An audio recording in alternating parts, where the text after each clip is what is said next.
Sanibonani, good morning, my board members. Welcome back, and please make sure you subscribe on the channel, you leave a comment, and you press to like. Ake esivuka nazo namhlanje nezikade zisilandela Miss South Africa omusha. Well, in the next 3 days, competition Miss South Africa iyaqala. But ke ilokhu nje igunguzele ifilimu yama because kunentombazane ekuthiwa Vanessa Chichima Dingengena lo no way. I can't even pronounce her name myself. But ke girl lilo is South African because but the girl mama she was a Mozambican and then her father is a Nigerian, so she grew up here, so she presents us South Africans, but she can't even speak even one language that's a South Africa. Now they have changed. Miss South Africa says yo I'm a document submitiwe awana nkinga girl but wake umZulu and the baba is South African. Guys, there's nothing that gives Zulu with that woman Chichima Vanessa Onwe akana nishigama lesizulu ke mhlambe ke kuthiwa nokuphiwa noma like there is nothing.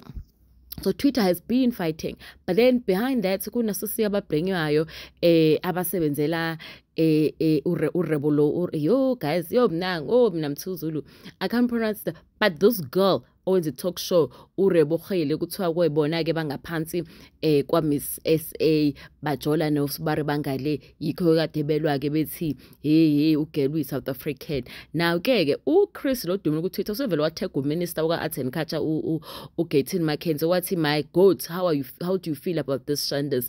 And then Gayton said I just got back from America, but this is giving funny vibes, especially after le video ke ngicela nibuke le video yakho Chichima ebonakala celebrate nama Nigerian ukuthi usengenile kwima finalists. Now the question is, if she wins uza kweyiphi province ngaphela normally sibabonile abaningi if they were from Eastern Cape mise winile abuyele ekhaya emukelo wase KZN abuyele ekhaya wase Limpopo abuyele ekhaya wase Vendi yabo kuthiwe imayor nebazoba emukelo uzomukelwa kuphi ke lo Chichima mangabe sewina if win kwathi uzoyisana isani phela laqala khona uSibari.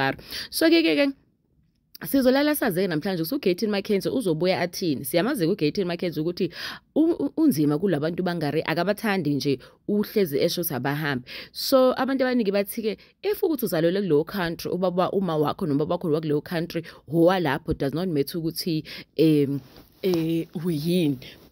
Apparently Julius Malema explain wathi if njengamanje ngimithi mhlambe ngiye-America ngingane yami mangizala ngizoyizala ibe ne-citizenship yase-America. I get that, but I don't think lokho kusho ukuthi phela usuyi-American or usuyi-South African.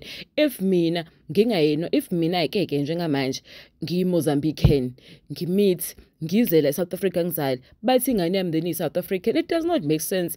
Ayiyona i-South African sharp ngayithola i-citizenship ngoba izalelwe lezo certificate, but I doubt kumele ube ithiwe isi-South African.